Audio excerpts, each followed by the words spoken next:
Vande Mataram student, આજે આપણે ધોરણ 9માં 18મો પાઠ જે છે રેખાચિત્ર એની આપણે માહિતી મેળવવાની છે. તો એની સમજૂતી મેળવતા આપણે પહેલાંના લેક્ચરમાં જોયું કે આપણે એના વિવિધ પ્રકારના શબ્દાર્થો જે છે એની વિશે માહિતી મેળવી. ત્યારબાદ આપણે સંકલિત પ્રકારનો ગ્રંથ છે કે વિવિધ પ્રકારના સંગ્રહો જે છે એને ભેગા કરી અને એક સંગ્રહ બનાવવામાં આવેલો છે. એટલે એમાંથી અરુણિમા નામની એક ખેલાડી છે એની જીવન વિશે ટૂંકમાં માહિતી જે છે, એની સાથે કેવી જીવનમાં ઘટના બની ને પોતે દ્રઢ નિશ્ચય લે છે એની આપણે સમગ્ર પાઠ દ્વારા વાત કરવાની છે. તો આપણે આગળના લેક્ચરમાં જોયું કે અરુણિમા નામની એક યુવતી છે, પોતે ટ્રેનમાં એકવાર મુસાફરી કરવા માટે જાય છે.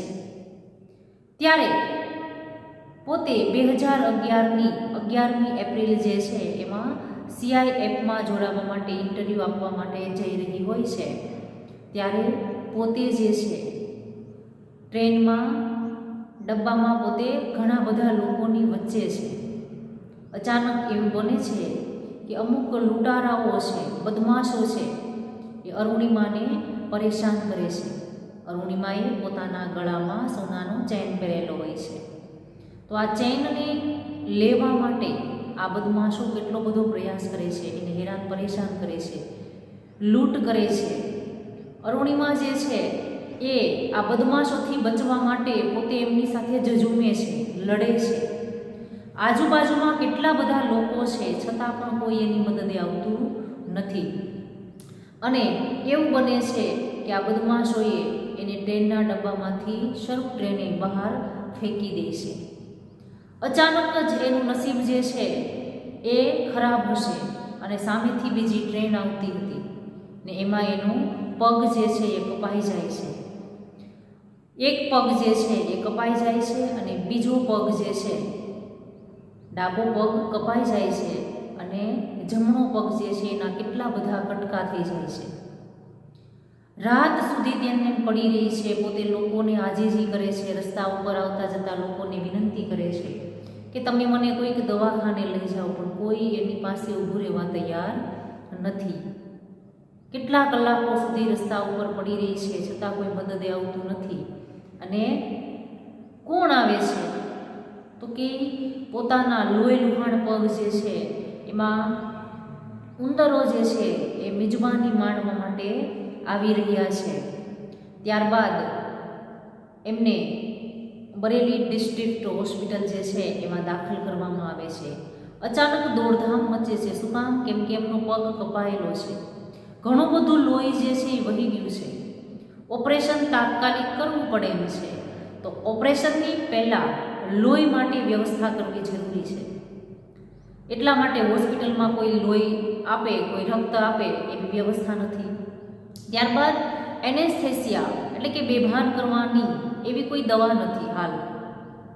તો ડૉક્ટર જે છે એ મુશ્કેલીમાં મુકાઈ જાય છે કે હવે કરવું શું, કે એનેસ્થેસિયા વગર એને કેવી રીતે ઓપરેશન કરવું. ત્યારે અરુણિમા જે છે એ અર્ધભાના અવસ્થામાં છે. ત્યારે પોતે ડૉક્ટરને કહે છે કે જ્યારે મારા પગ નીચેથી ટ્રેન પસાર થઈ ગઈ, કેટલા કલાકો સુધી હું ત્યાં રેલવે ટ્રેક ઉપર પડી રહી, મારી મદદે કોઈનું આવ્યું, મેં અતિશય પીડા સહન કરી છે. તો તમે મારું ઓપરેશન કરશો એ તમારા સારા માટે થશે ને, મને ગમે એટલી પીડા થશે હું સહન કરી લઈશ. આટલી બધી એક યુક્તિની હિંમત જોઈ અને ડૉક્ટર જે છે એ પોતે પણ આશ્ચર્યચકિત થઈ જાય છે. ત્યાં રહેલી બધી નર્સો છે એને પણ એમ થાય છે કે આ યુવતી જે છે એમાં કેટલી હિંમત છે. ત્યારે ડૉક્ટર અને ત્યાં રહેલી બધી નર્સો છે એ પોતે નક્કી કરે છે કે આપણામાંથી જેનું લોહી એને લાગુ પડતું હશે એને આપણે એને આપીશું. ત્યારબાદ એનેસ્થેસિયા વગર એમનું ઓપરેશન કરાય છે. ડૉક્ટરો અને નર્સ જે છે એ રક્તદાન કરે છે. ઓપરેશન કર્યા બાદ તેમને દિલ્હીની એમ્સ હોસ્પિટલમાં ખસેડવામાં આવે છે. લાંબી સારવાર પછી એને પોતાની જે થોડી ઘણી સ્વસ્થતા મેળવે છે. સમાચાર પત્રોમાં સમાચાર પણ છપાય છે. લોકો એવી અફવા વાંચે છે, કેમ કે સમાચાર પત્રમાં એવું ખોટું લખેલું છે કે અરુણિમા જે છે એ ટ્રેનમાં પસાર થઈ રહી હતી ત્યારે એમની પાસે ટિકિટ ન હતી, એટલા માટે પોતે આત્મહત્યા કરવા માટે ટ્રેનમાંથી કૂદી પડી. લોકો જે છે એ આવી સમાચાર પત્રમાં સમાચાર વાંચી અને વાતો કરે છે. રાત્રિના અંધકારમાં પોતે 7 કલાક ટ્રેક ઉપર પડી રહી હતી. 49 ટ્રેન પસાર થઈ ગઈ.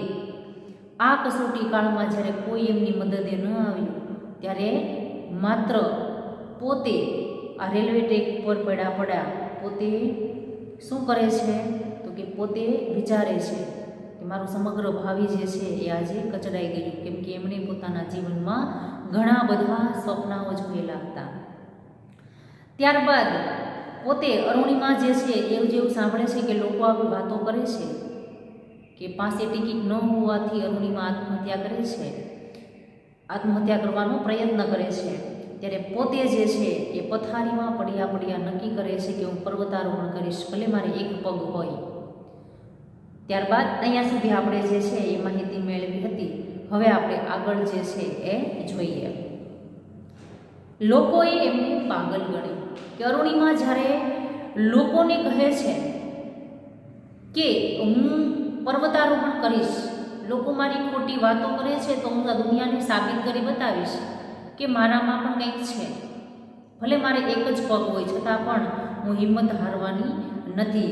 તો લોકો આવી વાત સાંભળી અને અરુણિમાને પાગલ ગણે છે કે આ તો ગાંડી છે, કારણ કે પગ વગરના માટે પર્વતારોહણ અશક્ય ગણાય.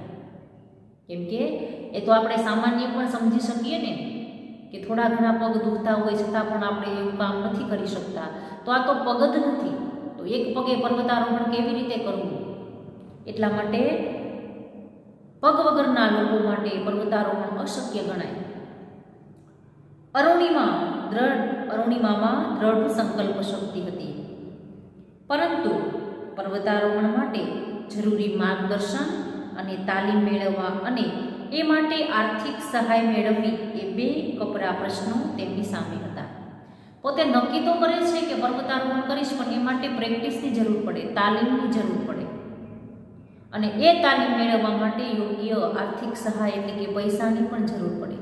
હાલ એમની પાસે એની પરિસ્થિતિ કદાચ સામાન્ય હશે, એટલી બધી ફીસ ભરી અને પોતે તાલીમ ન મેળવી શકે.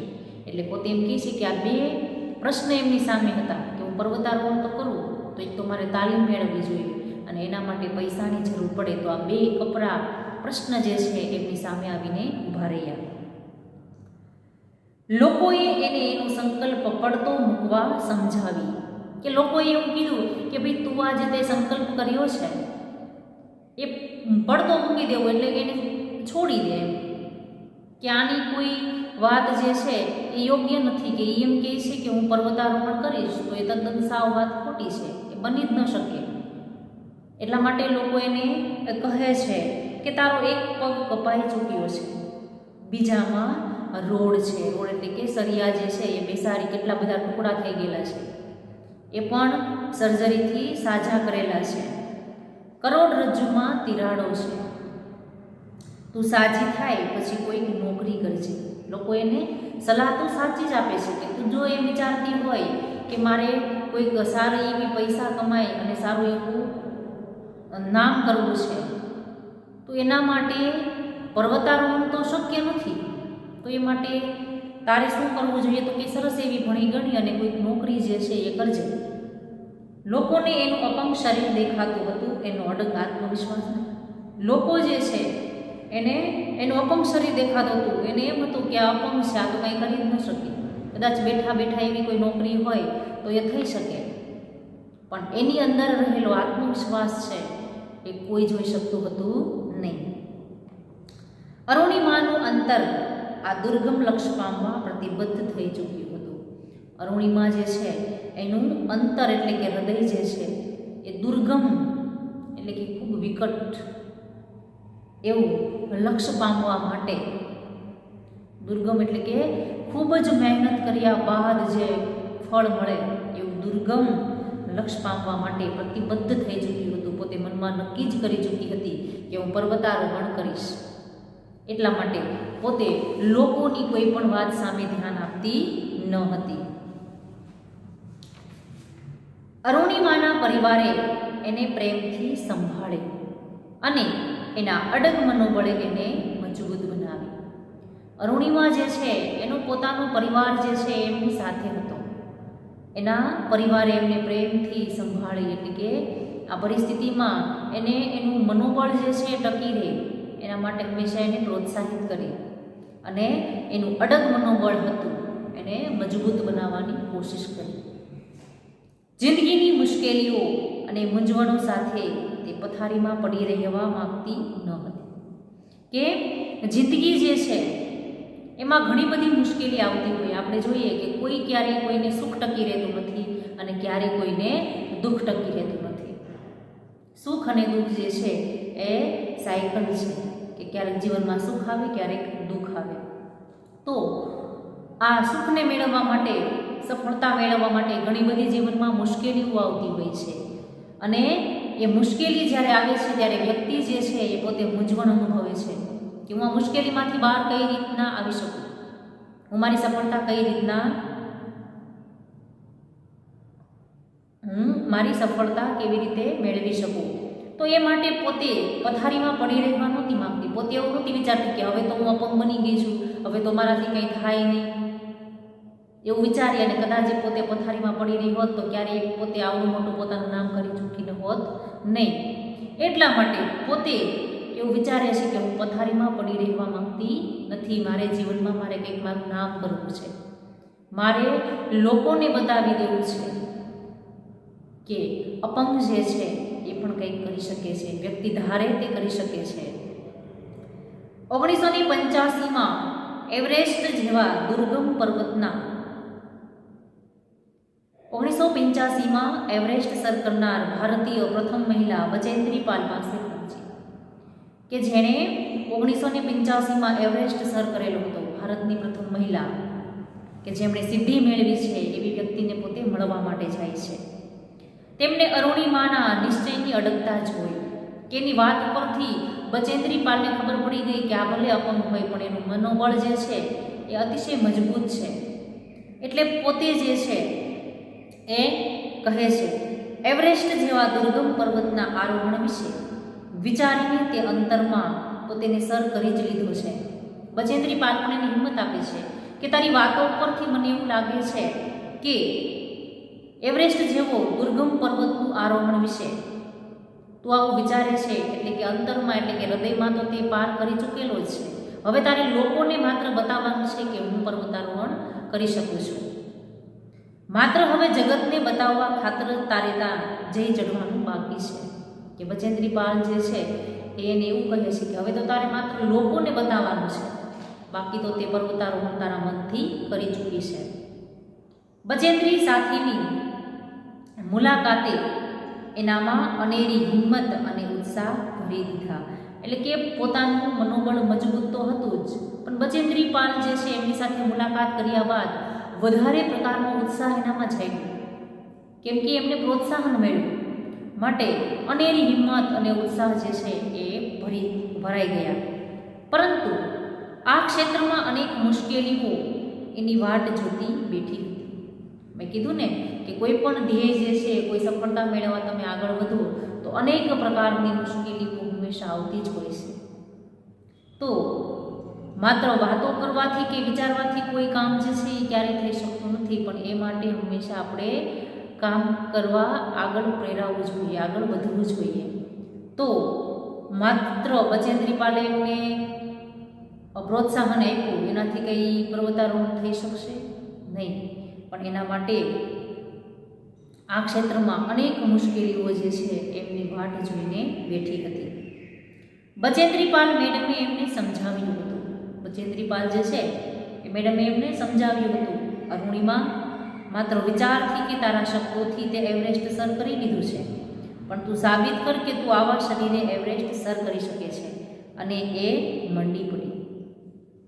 એ બચેન્દ્રી પાલ પણ કહે છે કે માત્ર તારા વિચારથી અને તારા શબ્દોથી તો તે એવરેસ્ટ સર કરી દીધું છે, તારી વાતોમાં એક પ્રકારનો જુસ્સો છે, જોશ છે, પણ તારે દુનિયાને બતાવવાનું છે. માત્ર વાતો કરવાથી કંઈ થતું નથી. જ્યારે લોકો જે છે એ કામ જોવે ત્યારે વાહવા જે છે એ થઈ શકે, ત્યારે કામ જે છે સફળ થઈ ચૂક્યું કહેવાય. એટલે પોતે કહે છે કે તારે સાબિત કરી બતાવવાનું છે કે આવું શરીર છે, અપંગ શરીર છે, છતાં પણ તું એવરેસ્ટ સર કરી શકે છે. અને એ કાર્યમાં એ મંડી પડે છે. એટલે કે મંડી પડવું એટલે કામ કરવા માટે સતત પ્રયત્નશીલ રહેવું. પોતે એ કામમાં સતત પ્રેક્ટિસ કર્યા રાખે છે અને જે મુશ્કેલીઓ નડતી હોય એને દૂર કરવા માટેના પ્રયત્ન કરવા માટે મથે છે. પર્વતારોહણની તાલીમ દરમિયાન શરૂઆતમાં પર્વત ચઢવા બધા એક સાથે નીકળતા, ત્યારે અરુણિમાને સલાહ મળતી કે જ્યારે પોતે પ્રેક્ટિસ કરવા માટે જતી ત્યારે એની સિવાયના ઘણા બધા લોકો જે છે એ પણ તાલીમ લેતા હતા. તો પર્વતારોહણની તાલીમ દરમિયાન શરૂઆતમાં જ્યારે પર્વત ચઢવામાં આવતો ત્યારે એક સાથે ઘણા બધા લોકો નીકળતા અને અરુણિમાને એ બધા જે છે એમાંથી કોઈક સલાહ પણ આપતું, અરે તું ધીમે ધીમે આવ. એ અકળાતી અને વધુ મહેનત કરતી કે એને તો બધાની આગળ જવું હતું, કે એની સાથે રહેલા લોકો જે છે એ ઉદાર દિલના હોય, એને ચિંતા હોય કે આને તો એક જ પગ છે, અપંગ છે, તો આ પર્વતારોહણ ચડે અને કદાચ કોઈ તકલીફ પડે, એ માટે એમને કહેતા કે અમે ભલા બધા આગળ નીકળી જઈએ, પણ તું જે છે એ ધીમે ધીમે પર્વત જે છે એ ચઢ. તે અકળાતી અને વધુ મહેનત કરતી. એ અકળાતી એટલે કે એને ગમતું નહીં. લોકો આવી રીતના એની માટે આવો શબ્દ વાપરે કે ભાઈ ધીમે ધીમે આવો, એના માટે બિચારો શબ્દ વાપરે, એ એને ગમતું નહીં અને પોતે વધારે મહેનત કરતી. 8 મહિના બાદ પરિસ્થિતિ બદલાઈ ગઈ અને સતત તાલીમ લીધા પછી 8 મહિનાનો સમય જ્યારે પસાર થાય છે ત્યારે પરિસ્થિતિ જે છે એ બદલાઈ ચૂકે છે. અરુણિમા હવે સામાન ઉપાડીને સૌની સાથે નીકળતી અને સૌની પહેલી પહોંચતી. એક સમય એવો આવે છે કે જ્યારે પુષ્કળ પ્રમાણમાં મહેનત કર્યા બાદ, તાલીમ મેળવ્યા બાદ એક સમય એવો આવે છે કે અરુણિમા જે છે એ હવે જ્યારે પોતે પોતાના ખભા ઉપર સામાન ઉપાડીને સૌની સાથે નીકળતી અને સૌની પહેલાં પહોંચી જતી. લોકો એને પૂછતા, અરુણિમા કહે તો કે તું ખાય છે શું? કે લોકો એમની સાથે તાલીમ મેળવવાવાળા હોય એ કહેતા કે અરુણિમા તું એ તો કે તું ખાય છે શું? કે બધાની પહેલાં અપંગ હોવા છતાં પાછળ સામાન રાખી અને બધાની આગળ તું નીકળી જાય છે. તાલીમ બાદ સ્વપ્નને સાકાર કરવાની, લક્ષ્યને પામવાની ઘડી આવી પહોંચી અને સંપૂર્ણ તાલીમ મેળવ્યા બાદ હવે એનું સ્વપ્ન છે કે હું પર્વતારોહણ કરું, એ સમય જે છે એ આવી જ ચૂકે છે અને સ્વપ્ન જે છે એને સાકાર કરવાનું, લક્ષ્યને પામવાનો ઘડી એટલે કે સમય જે છે એ આવી પહોંચે છે. એવરેસ્ટની આંગમાં સજ્જ બન્યું. પોતે જે છે સજ્જ થવું એટલે કે તૈયાર થવું. હવે એવરેસ્ટ ઉપર ચડવા માટે પોતે તૈયાર થાય છે, પરંતુ વિટંબણાઓ ડગલે ને પગલે હતી. વિટંબણાઓ એટલે કે મુશ્કેલીઓ ડગલે અને પગલે આવતી હતી. પહેલી કસોટી શેરપાને સમજાવવામાં આવી કે પહેલી કસોટી જે છે એ એમના જે કેપ્ટન કહી શકાય એવા શેરપા નામના વ્યક્તિ જે છે એને સમજાવવાની આવી. કેમ કે એમની સાથે રહેનાર વ્યક્તિને પણ સમજાવવું પડે ને, કેમ કે એની પોતાની જવાબદારી હોય કે જે વ્યક્તિઓ સાથે પોતે પર્વતારોહણ કરે છે એની સાર સંભાળ રાખવી એની જવાબદારી. પણ શેરપાને ખબર પડે છે કે એ પોતાની સાથે એક અપંગ સ્ત્રી છે, એ પર્વતારોહણ કરે છે, તો પોતે ના પાડે છે. એમ કહે છે કે આવી સ્ત્રી જે છે એને હું ન લઈ જઈ શકું, એમ કે કદાચ ત્યાં તો કેટલી બધી મુશ્કેલીઓ આવે અને કંઈક થયું તો, એટલા માટે શેરપાને સમજાવવામાં આવે છે. શેરપાએ જાણ્યું કે અરુણિમાનો કૃત્રિમ પગ છે, એટલે કે પ્લાસ્ટિકનો એવો પગ જે છે એ છે, તો તેણે કહી દીધું કે એ તેને નહીં લઈ જઈ શકે, કેમ કે એમની પોતાની જવાબદારી હોય છે, પોતાને પણ બીક હોય છે, એટલે પોતે જે છે એ ના પાડી દે છે કે આ સ્ત્રી છે એને કૃત્રિમ પગ છે, તો હું આને પર્વતારોહણ કેવી રીતે કરાવી શકું? કેમ કે પોતાની બધી જવાબદારી હોય છે, એટલે પોતે ના પાડી દે છે કે હું આવી સ્ત્રીને મારી સાથે લઈ જઈ શકું જ નહીં. શેરપાને પોતાની જીવનું જોખમ ખેડવું પડશે એમ વિચારી તે આનાકાની કરતો હતો કે શેરપાને એમ થયું કે આ તો મારા જીવનું જોખમ કહેવાય ને, આને કંઈક થયું તો ત્યાં હું શું કરું એમ, કે ત્યાં કદાચ એની કોઈ વ્યવસ્થા પણ ન હોય. પર્વતો ઉપર મારે એને કેવી રીતે લઈ જઈ શકું, અને કંઈક થયું તો મારા જીવનું જોખમ, એમ કે મારી તો જવાબદારી છે. એટલે પોતે આવું વિચારી અને આનાકાની કરવી એટલે હાના કરવી, અને ખૂબ સમજાવટને અંતે તે રાજી થયો. કેટલો બધો સમજાયું ત્યારે પોતે રાજી થાય છે કે હું એમને પર્વતારોહણમાં લઈ જઈશ. બર્ફીલા પહાડોની વચ્ચેથી એણે એવરેસ્ટ તરફ પ્રયાણ કર્યું. હવે જ્યારે એવરેસ્ટ સર કરવાની શરૂઆત થાય છે ત્યારે ઘણા નાના મોટા બર્ફીલા પહાડો જે છે, બરફથી ઢંકાયેલા પર્વતોની વચ્ચે એવરેસ્ટ તરફ પ્રયાણ કરવું એટલે કે આગળ વધવું. ત્યારે બીજી કસોટી એની કૃત્રિમ પગને લીધે થઈ. ત્યારે બીજી કસોટી જે છે, પહેલી કસોટીમાંથી પાર થઈ ગયા કે ધીમે ધીમે જ્યારે ચઢાણ કરવામાં આવે છે, નાના નાના બરફના પહાડો છે એના વચ્ચેથી પોતે પ્રયાણ કરે છે, અને બીજી કસોટી એના કૃત્રિમ પગને લીધે થઈ. ચઢાણ ચડતા ચડતા વારંવાર કૃત્રિમ પગ ફરી જતો, કેમ કે એ તો એમને ચડાવેલો હોય ને, સ્પેર એવા લોખંડના સળિયાથી એને ફિટ કરેલો હોય બોલથી. તો જેમ જેમ પોતે ચઢાણ કરતી એમ એમ એનો કૃત્રિમ પગ જે છે ને ફરવા લાગ્યો. સીધા પગની જેમ હોય, આપણા પગ જેમ જ હોય, પણ એ જોડેલો હોય એટલા માટે પગ જે છે એ ફરી જાય, તો પોતે પડી પણ જાય, ખસી જતો, અને એના શરીરનું વજન લેવાતું નહીં. આ પગ ઉપર શરીરનું વજન જે છે લેવાતું નહીં, પગ ફરે એટલે ખસી જાય, આધાર રહે નહીં એટલે પોતાનાથી પડી જવાય. તો એના લીધે શરીરનું વજન લેવાતું નહીં, એટલે પડવાની પૂરેપૂરી બીક જે છે એનામાં હતી. આગળ ચલાતું નહીં, પરંતુ તેને પ્રયાસો ચાલુ રાખ્યા અને ધીમે ધીમે આગળ વધી, પરંતુ પોતે ડગી નહીં, કેમ કે એમનું મનોબળ જે છે એ અતિશય મજબૂત હતું. પોતે જે છે એ ડરી નહીં અને પ્રયત્ન જે છે એ ચાલુ રહ્યા. ધીમે ધીમે આગળ વધતી ગઈ. આગળ વધતા આ માર્ગે એને અનેક પર્વતારોહકોને મૃત્યુની ચાદર ઓઢી સૂતેલા જોયા. જેમ જેમ આગળ વધે છે, બરફ જે છે એ વધતો જાય, ઠંડી વધતી જાય. વ્યક્તિ જે છે એ પોતે થાકેલો હોય, જો ધ્યાન ન હોય, પગ ચૂકી જાય તો નીચે પણ પડી જાય. તો આવી પરિસ્થિતિની વચ્ચે જેમ જેમ પોતે આગળ વધે છે, જોવે છે કે માર્ગમાં એટલે કે રસ્તામાં તેને ઘણા બધા પર્વતારોહકોને જોયા કે જે મૃત્યુની ચાદર ઓઢેલા હતા. મૃત્યુની ચાદર ઓઢવી એટલે કે મૃત્યુ પામવું.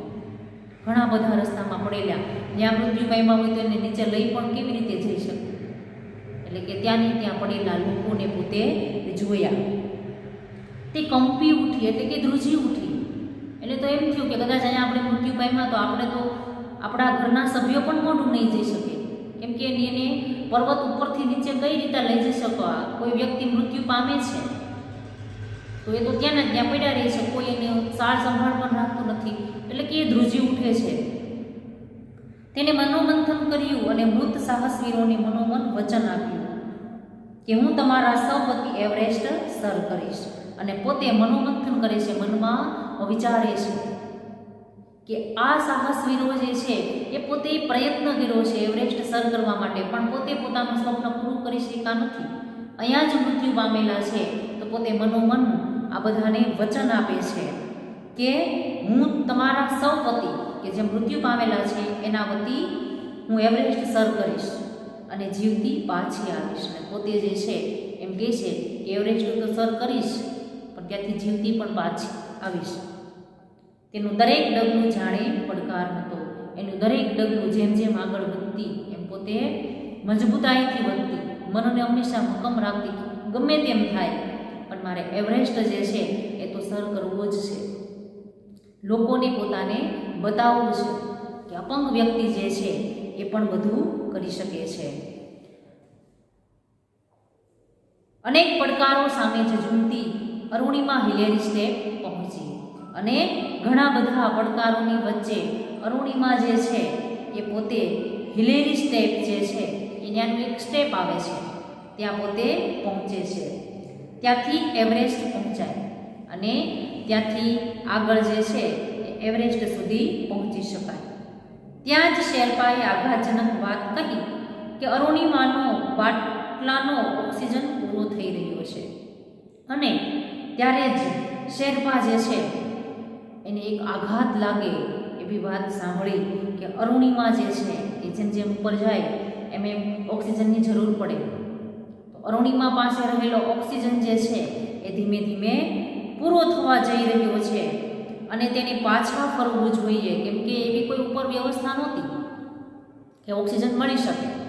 એટલા માટે શેરપાને ખબર પડે છે ત્યારે એવું વિચારે છે કે અરુણિમાએ અહીંયાથી જ પાછું ફરી રહેવું જોઈએ.